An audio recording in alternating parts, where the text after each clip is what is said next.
Hello YouTube. So I had an unboxing video for Star Wars The Force Unleashed 2 and I said I'd do a review.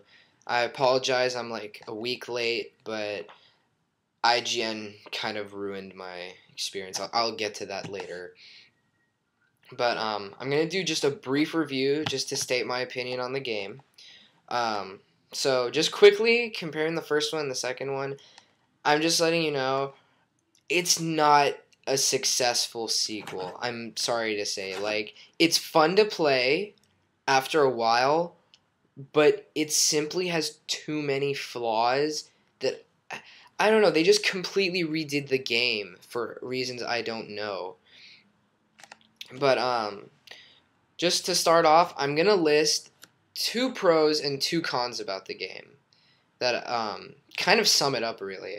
Now, the 2 pros about the game are, first, it's a visually amazing game. The graphics are stellar. The first one had amazing graphics, a couple bugs, and some like texture streaming problems, but this one, the game is just great. And the first one had loading problems, this one has like none. This game is simply amazing, and John Williams' score just pulls it all together so nicely. It just looks great, which is kind of an image that sells.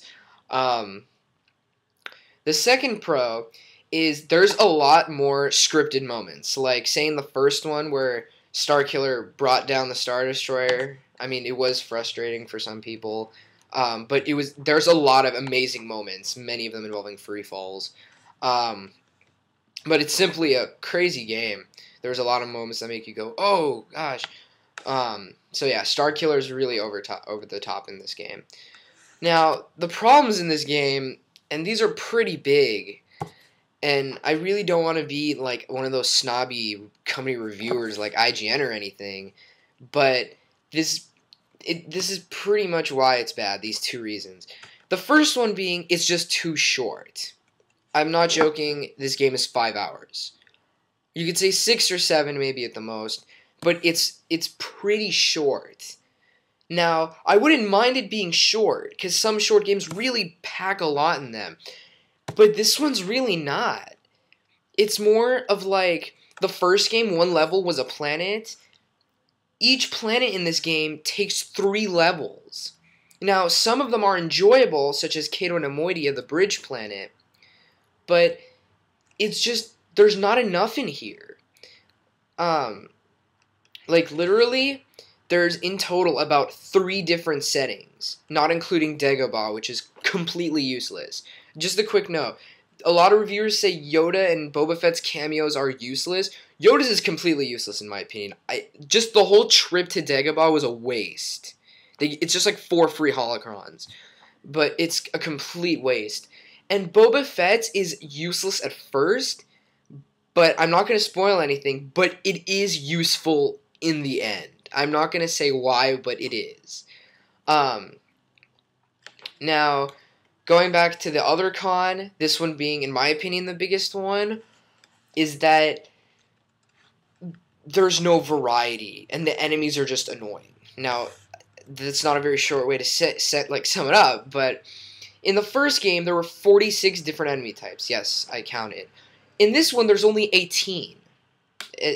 That includes bosses. Like, what few bosses there are, but it's just not enough variety.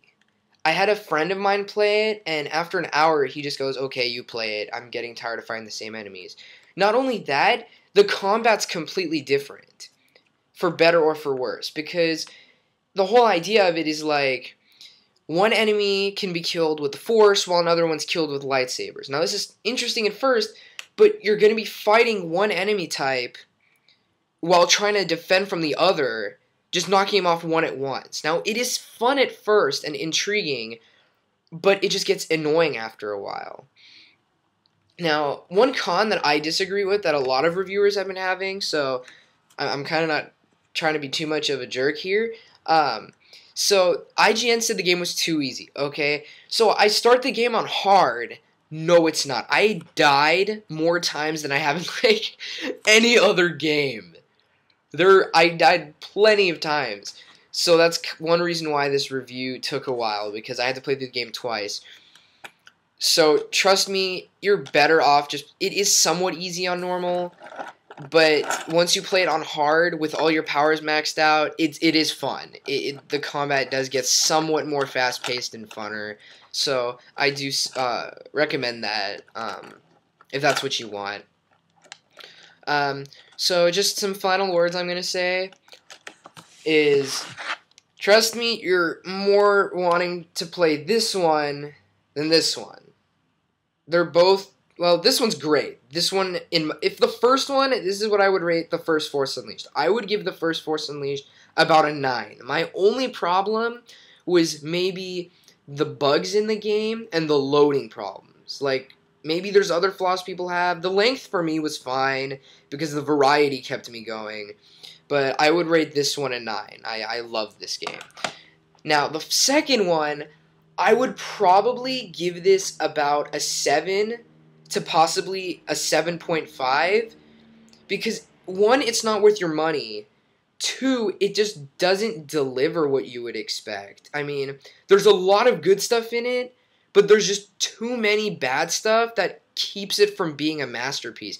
I don't get what they did. It's like they scrapped the first one and just put this one. So, if you really want the game, I suggest you can get it. If not, just wait. Wait for it to get cheaper. Like, it's gonna get cheaper eventually. Like, just in a few months, it'll be $30.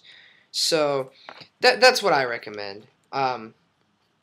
So yeah, I'm gonna be doing reviews now on the games that come out. It's November, so I'm gonna be getting a lot of games. Yeah. So I'll be sure to be doing more unboxings and more reviews. So for now, I'll talk to you guys later. And be sure to visit my channel, Mr. Starkiller 24.